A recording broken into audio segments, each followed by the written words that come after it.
Hi everybody, this is Craig Tanner for The Mindful Eye and the photo of the week on the Daily Critique. This week's photo of the week was created by Peter, who's an intermediate photographer from California. Peter was working with the Nikon Camera Body, a Lensbaby Composer, that's a specialty selective focus lens, and he was using a couple of macro filters or diopters that you can get as accessories with this lens. It's allowing him to focus much closer than this lens would typically focus.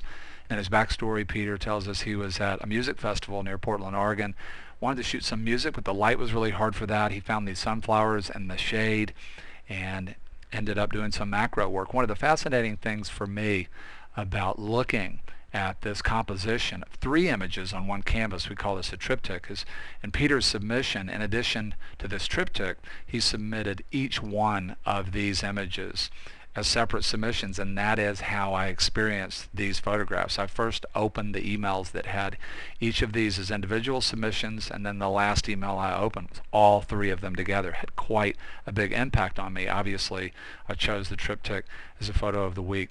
So what I want to do is I want to talk about several things today that could be potentially powerful takeaways and being inspired by Peter's triptych.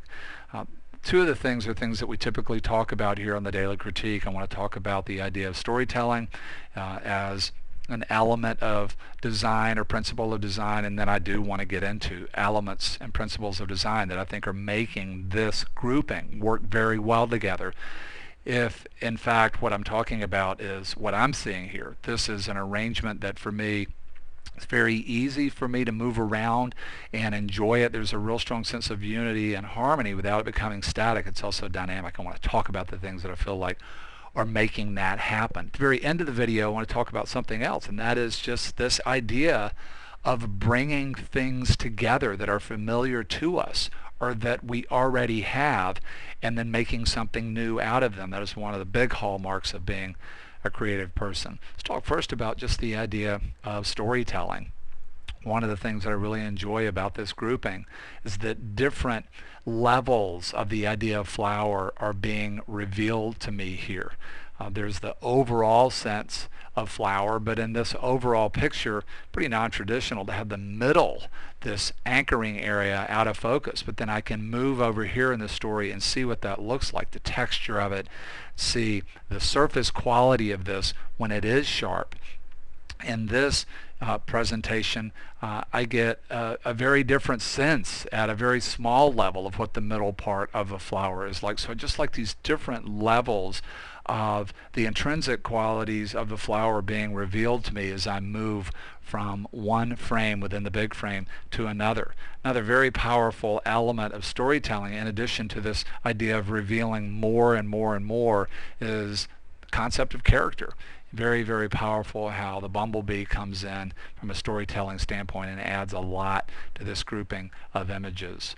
Talked about the image having a real strong sense of unity but still being dynamics. Let's talk about some of the things that might be helping with that.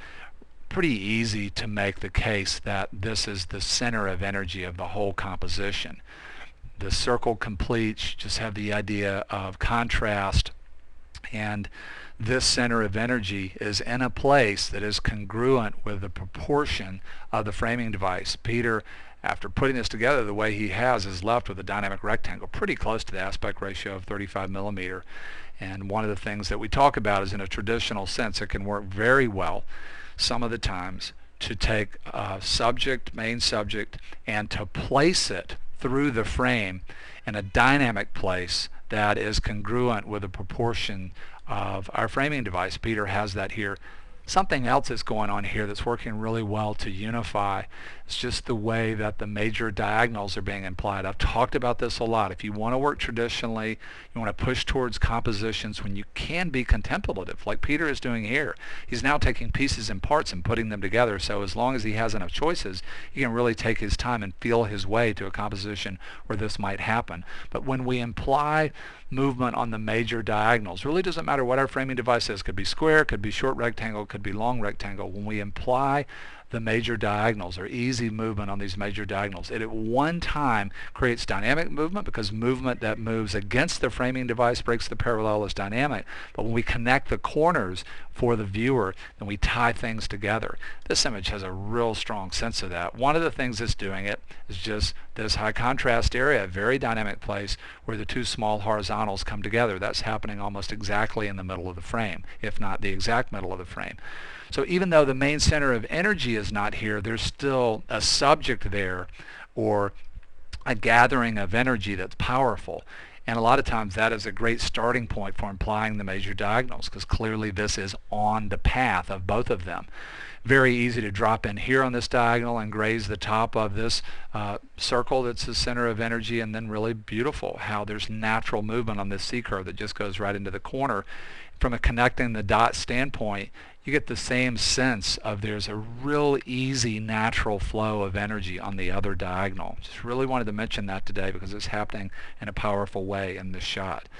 There's a lot of unity, there's a lot of order here, but at the same time, if we look at sort of the centers of energy of all three of the individual shots, there is a real strong sense of dynamic movement. When we start to have a center of energy that just lines up perfectly on par on a parallel, either on the x-axis or y-axis with something else, it can really create a visual stop or something that's static. So this is a powerful thing to look at from a traditional standpoint, just the way the centers of energy here create triangular movement. Very dynamic. Another thing that I'm loving is the green. I just love the fact that over here in really the heavy weighted part of this composition and the dynamic part of the composition, you have this color that can be the opposite of all of this warm. To me, this composition really needs some cool colors. This real strong green comes in and helps to balance all of the reds and the yellows and the near reds and oranges. I also love the fact that we get just a few small places that feel achromatic. Helps to create a visual sea level, really helps the other colors to separate. I just want to come back at the very end to this idea of bringing things together that you already have in a new way. As photographers, it can be so easy for us to limit our possibilities. When we take pictures, we can just narrow it down to I've got to go to a national park, or I have to go to somewhere that's dramatic. I want to encourage you to open that up and photograph more and more and more of ordinary or normal reality. And then I want to encourage you to do what Peter has done. Take a day and go and step back from your pictures. Make them very small on your screen and look at a lot of them together and start to look at ways that you can bring together what you already have in a new way. It's going to help you to think in a way that, in my opinion, is more of a mature way as an artist to make your art. Get out of the business of saying to the viewer, look, I'm going to be great every time. That's putting way too much pressure on yourself and way too much pressure on the viewer. When you can start to connect the dots, when you can start to create bodies of work, when you can start to add more meaning by letting the viewer know, each image actually leads into something else. You're going to have an experience here. I'm not going to ask you to go from Planet Sunflower to Planet Grand Canyon to Planet Architecture to Planet Street Portrait. I'm actually going to take you on a journey where you'll know some things are true. That way you can move deeper into the truth of an experience where you're not jerking people around so much, and we can be inspired by Peter's grouping here in that way of thinking in more of an expansive way and thinking in more of a holistic and synergistic way, and can really help us with our creativity. At the very end here, just want to mention briefly that I'm announcing some new workshops and really encourage you to hit on the workshop button if you'd like to know about those. Couple of 3 new ones in the fall, and I'm already announcing a lot of my workshops for 2012. Those will be going up on the site in the next week. Thanks so much to Peter. Beautiful submission. Thanks so much to you for being here. Hope to see you again very soon on The Mindful Eye. Have a great weekend, everybody.